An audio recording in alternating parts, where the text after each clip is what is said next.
শুনেছিলাম 2026-এ দুনিয়া খতম হয়ে যাবে, কিন্তু মনে হচ্ছে বলিউড শেষ হয়ে যাবে। কারণ এই জন্যই বলছি, 3টে খানেরও বয়স হয়ে গেছে। আর এখন তো সালমান ভাইকে যা দেখে মনে হচ্ছে রিপ্লেস কেউ করতে পারবে না। আর অন্যদিকে অরিজিৎ সিং ও প্লেব্যাক সিঙ্গিং থেকে রিটার্ন নিচ্ছে।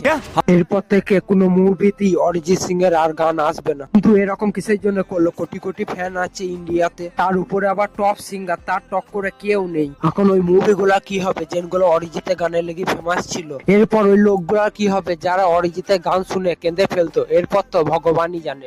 শুনেছিলাম 2026-এ দুনিয়া খতম হয়ে যাবে, কিন্তু মনে হচ্ছে বলিউড শেষ হয়ে যাবে। কারণ এই জন্যই বলছি, 3টে খানেরও বয়স হয়ে গেছে। আর এখন তো সালমান ভাইকে যা দেখে মনে হচ্ছে রিপ্লেস কেউ করতে পারবে না। আর অন্যদিকে অরিজিৎ সিং ও প্লেব্যাক সিঙ্গিং থেকে রিটার্ন নিচ্ছে।